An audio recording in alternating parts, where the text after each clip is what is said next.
Here's first video to YouTube channel. This is going to basically be an introduction video.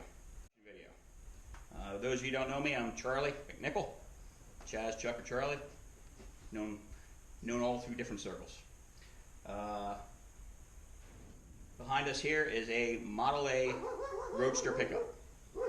What I'm going to do here is just introduce you how I got to this point. There'll be some slideshow here. We'll edit into the video and explain to you how we got here and why we're doing this. I probably started, I'm guessing I was about 6 or 7 years old. My dad, my grandfather, we always went to car shows and stuff like that. And when I was about 7, Dad was driving up the street and asked me if I'd ever seen a car, an engine outside of a car. I said no, so we got out of the car and he showed me a 302 Ford in the back of, I believe it was a 1970 Ford pickup truck. That was Ronald Delp, also known as Rats, which will be one of the first pictures you'll see here is me riding with Rats in a 32 Ford sedan, which that car is still around, and I'll make sure that makes an appearance on one of these videos. But anyway, that was the start of the hot rods. After I saw the engine in the back of his car, he was building a 32 Ford 5-window coupe, which is what that engine ended up in.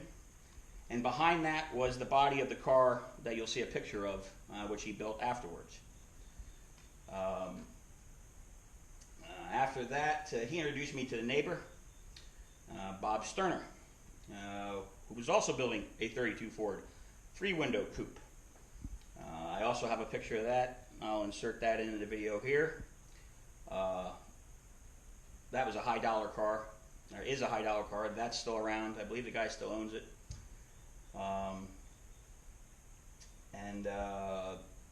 Bob was actually a toolmaker by trade, a machinist toolmaker.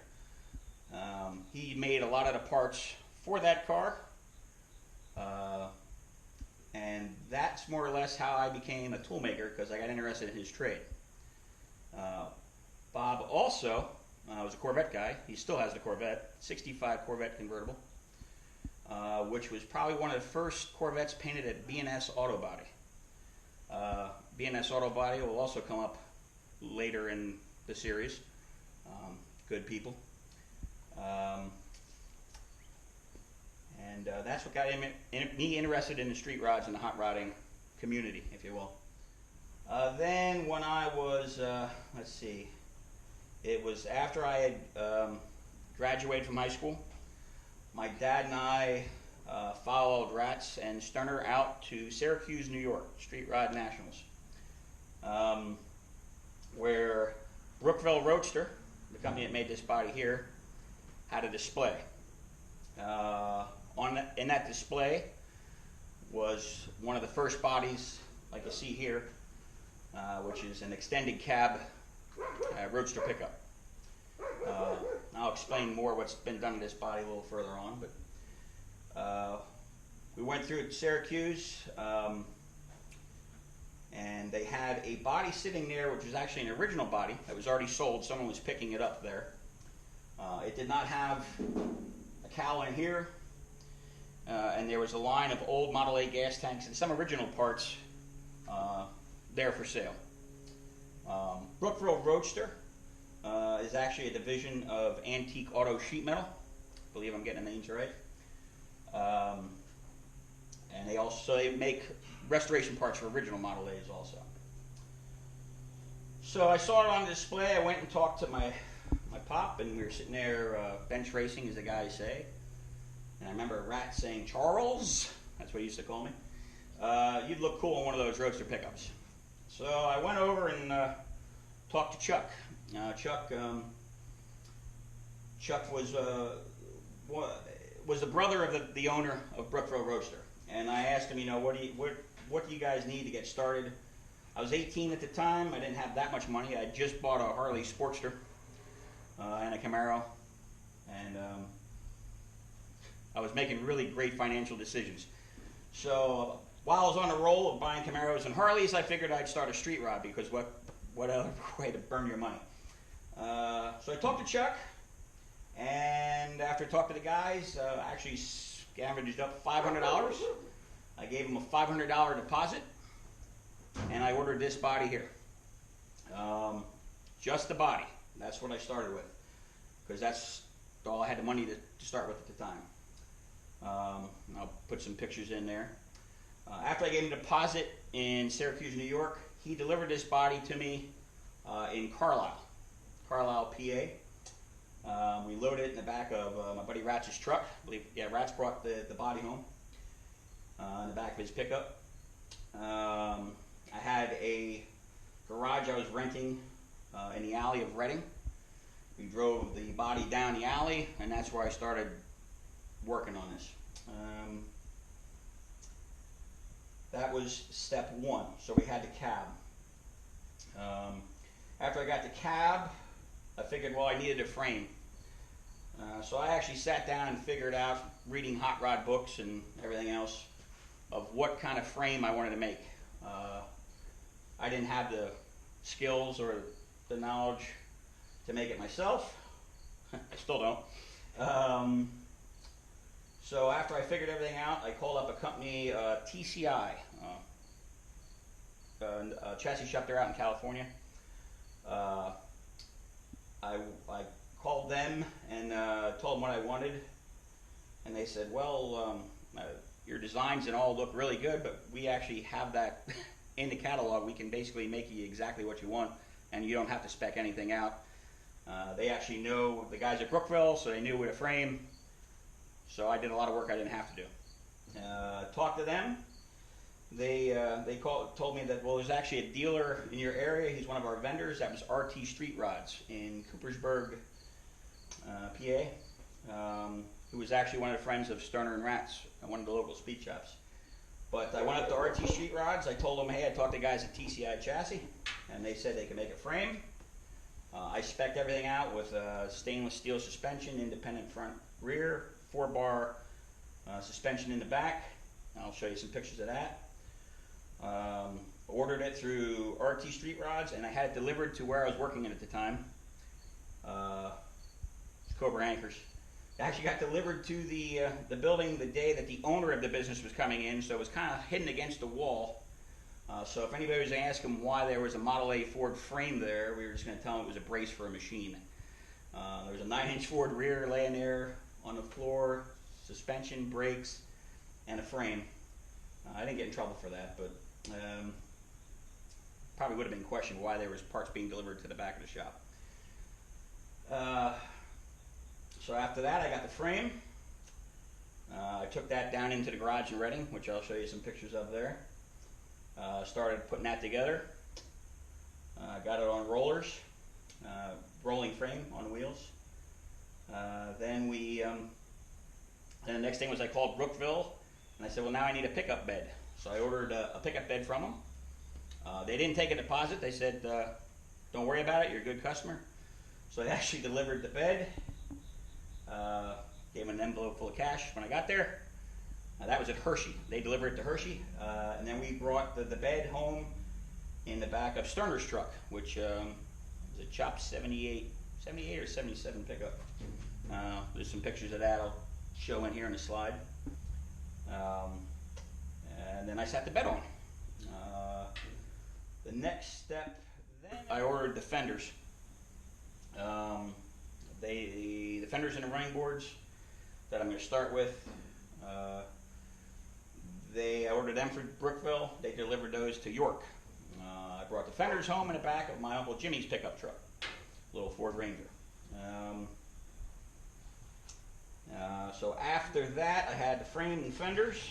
You'll see some pictures there. Then at that time, I was working in Boyertown, at a machine shop in Boyertown. And one morning on the way to work, after working too many hours, fell asleep, and I told a 74 Monte Carlo. The 74 Monte Carlo, ironically, is the first car I ever rode in. It is a car that my parents brought me home from the hospital in. Unfortunately, I finished the car off. You'll see some pictures of that. That was courtesy of the state police.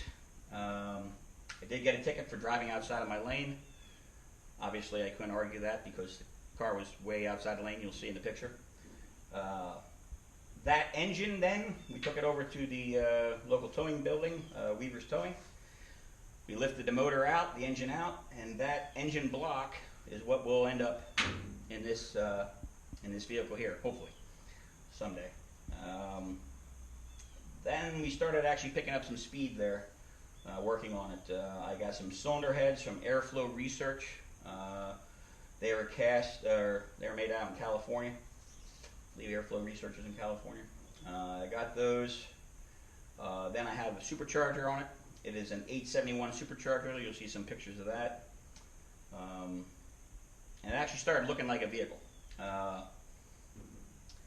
What you're looking at here doesn't look much different than the first picture you'll see of what I bought, but it has been put together and taken apart several times, tuning my thought process. I have a pretty decent idea of what I want this to look like. I actually had some artist renderings done. I'll insert those. Show you what it should look like when it's done. But that brings us up to where we're at right now. So there has been some modifications done to this body besides Brookville. So again, this is a 1930, 31, how you want to call it, roadster pickup. This piece of steel right here is actually the original top of a Model A gas tank. When I went to Brookville, they had a line of old gas tanks there, and basically there was one at the bottom that smashed in. So when I ordered the body, Chuck said, well, I'll just give you a gas tank, we'll cut the top off, and we'll make you a cowl for it. So we had the cowl bolted in, and that's what I got from Brookville. So this was this body. Now, when I got it from Brookville, kind of got more creative with what I wanted. So we started by welding this in and making it smooth. This used to have like a gap in here. You can see where we did some work on there. The other thing we did was an original Model A.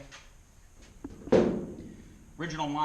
door was an overlap. So the door would close on top here and overlap on the body like this. Now this body from Brookville has a 6-inch stretch. And you can see the doors open in reverse. So this body had a 6-inch stretch from Brookville. So the original Model A basically ended here, the back end. So when they stamp the part out, they basically make a 6-inch wider piece that's welded in here. That moves this back. Now I'm not making, the bed that I ordered from Brookville is actually shortened to compensate for the 6 inches added to the cab. So that's what I got from Brookville. And the first thing I wanted to do was I wanted more of a smooth body line. I didn't want the overlap. So that's when my buddy Kenny got involved. Kenny, unfortunately, is no longer with us either. He passed away. We took this to Kenny's house. Kenny helped reshape the body and do some of the other work. I'll show you in a minute. Fun fact, I was paying Kenny for supplies and some of his labor, and I didn't realize at the time my dad was also slipping him some money. So every time I went to Kenny and said, hey, what do I owe you for materials? He said, oh, we're good yet. I'm like, how is this possible? I didn't realize my dad was... So Dad, I do know that you were helping Kenny with materials now. Because I know what the materials cost, and I know it wasn't... I know I didn't give Kenny enough. But anyway, Kenny did the work on here. We started with... we basically moved this edge of the body back, and actually this edge of the door front. So we split the difference so it would fit more flush, more like a modern car. That was step one. Then the other thing I wanted to do was suicide doors. They call them suicide doors or reverse opening, or I think gangster doors or mob doors. Depends on who you talk to. I call them suicide doors. They open backwards. The reason they call them suicide doors is if for some reason they weren't to latch, they would blow open and not blow shut. Your 32 Ford 3 windows actually came with suicide doors. 3 windows did. Some of your sedans had the back doors were reverse opening. So Kenny did all that. We reshaped the door, put the suicide hinges in, and put on what they call bear claw latches, or what a modern car would have for a latch, which is much more substantial than what original Model A would have. Original Model A's latches were basically storm doors, just a single striker. Not that substantial close. Now you got to remember the top speed of a Model A Ford was probably around 55 mile an hour. If you're going 55 mile an hour in a stock Model A, you were moving. Of course, as the hot rodders got on, that was all out the window. But so we did change some things on that. So the suicide doors, the flush mount hinges, the bear latch claws, and these are all terms that I'm using. I'm sure there's people out there who probably say I'm calling it the wrong thing, but depends on what side of the Mississippi you're on is what you call them. A lot of the inside body supports on the original Model A's were wood. We replaced a lot of that with steel. Actually, there is no more wood left supporting this body. It's all, everything that would have been wood in the Model A is now steel.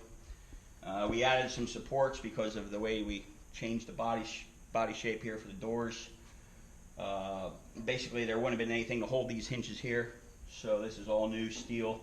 You can look in there. There's actually a brace going down the back and then another brace in front, tied together with 2 plates, all welded together.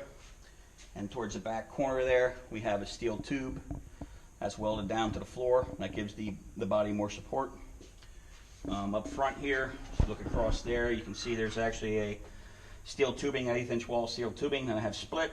And that goes up, welds in, and that replaces some of the wood. This floor here, this is a steel floor. This is a floor that I, for lack of better terms, butchered. So I have a new floor from Brookville Roadster, which you'll be seeing in next videos. So there's some things in here that I'm going to change around. My buddy Ray here at RGS Welding, that's where we're filming today right now. So that's what brings us up to speed here. That's what we have right now. We have a cab. Now, if you look at it here, you'll see some of the other pictures that the car is actually much further along than it looks right now. It's been put together and taken apart several times till I get the way I want. And I'm sure things will change as I go because I'll come up with better ideas. The best way to have a good idea is then to have more than one idea. Unfortunately, I have too many. So that's where we're at right now. Where we're at right now is the next step is Ray's going to make a little cart here. We're going to sit the body down on the floor. I have the body here. The frame is at B&S. The frame and the fenders and stuff are at B&S. We're going to make a cart more or less so that the body will be sitting about ride height, so I can sit in and get the seats fitted to where I want, where I'm comfortable, be basically in the position that I'm driving, and get everything figured out from there. So that's where we're at so far. So stay tuned. There'll be some more videos coming out. And follow us on Facebook or Instagram or wherever I'm going to post this video. So thanks for watching. See you next time.